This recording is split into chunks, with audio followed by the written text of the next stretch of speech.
आणि स्पेशल रिपोर्टच्या सुरुवातीला महत्त्वाची बातमी आता आपण पाहूया।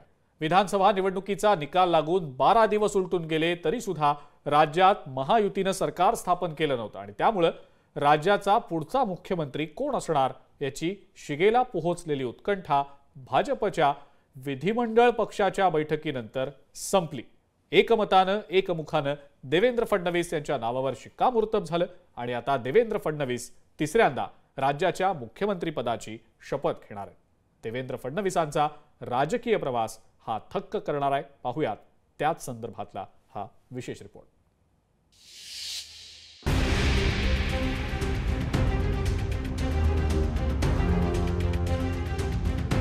मेरा पानी उतरता देख मेरे किनारे पर घर मत बसा लेना।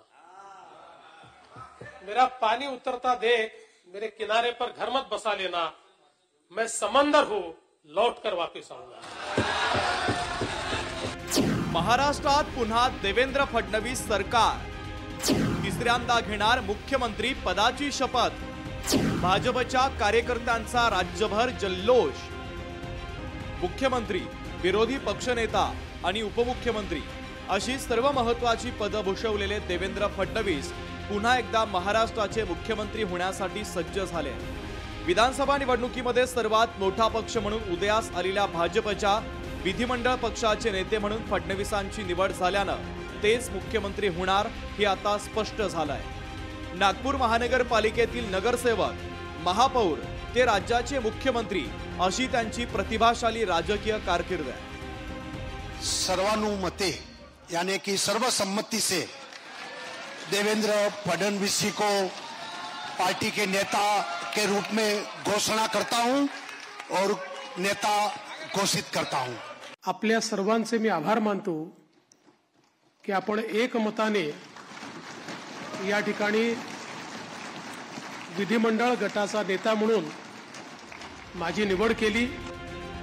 देवेंद्र फडणवीसांच्या नावाची घोषणा झाल्यानंतर राज्यभरात भाजपच्या कार्यकर्त्यांनी जल्लोष साजरा केला आहे।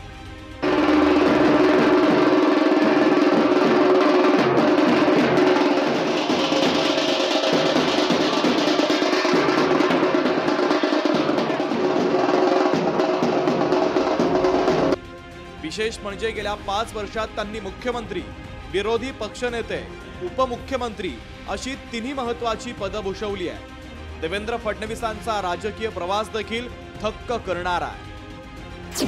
नागपूर विद्यापीठातून त्यांनी कायद्यातील पदवीचं शिक्षण घेतलं।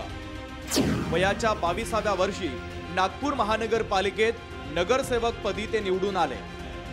वयाच्या 27व्या वर्षी नागपूर महानगरपालिकेचे ते महापौर झाले। 1999 पासून आतापर्यंत विधिमंडळात ते आमदार आहे। 2013 मध्ये भाजपच्या प्रदेश अध्यक्षपदाची धुरा त्यांनी सांभाळली। 31 ऑक्टोबर 2014 ला पहिल्यांदा ते मुख्यमंत्री झाले। वयाच्या 44व्या वर्षी मुख्यमंत्री पदाची शपथ घेणारे फडणवीस दुसरे तरुण मुख्यमंत्री ठरले। 2019 मध्ये पहाटेचा शपथविधी करत 1.5 दिवस ते मुख्यमंत्री पदावर राहिले। 105 आमदार असतानाही 2019 ते जून 2022 दरम्यान त्यांनी विरोधी पक्षनेते पद भूषवलं। 30 जून 2022 ला त्यांनी उपमुख्यमंत्री पदाची शपथ घेतली आणि आता देवेंद्र फडणवीस तिसऱ्यांदा राज्याच्या मुख्यमंत्री पदाची धुरा सांभाळणार आहे। एकनाथ शिंदेंच्या बंडाच्या काळात देवेंद्र फडणवीस हेच मुख्यमंत्रीपदी विराजमान होणार असं वाटत असतानाच फडणवीसांनीच मुख्यमंत्रीपदी एकनाथ शिंदे यांच्या नावाची घोषणा केली आणि पक्ष शिस्तीचं पालन करत फडणवीसांनी उपमुख्यमंत्री पदाची शपथ घेतली। त्यानंतर मात्र भाजपच्या कार्यकर्त्यांना दुःख झाल्याची देखील चर्चा होती। मात्र अध्यक्ष महोदय, मी पुन्हा येईन या ओळींनी महाराष्ट्रातील सोशल मीडिया ढवळून निघाला होता। मी पुन्हा येईन शेवटी एवढंच सांगतो, मी पुन्हा येईन। आणि आता त्याच वाक्यानं तो पुन्हा आलाय अशा पोस्टचं वादळ सध्या सोशल मीडियावर सुरू झालेलं आहे। ब्युरो रिपोर्ट, लोकशाही मराठी, मुंबई।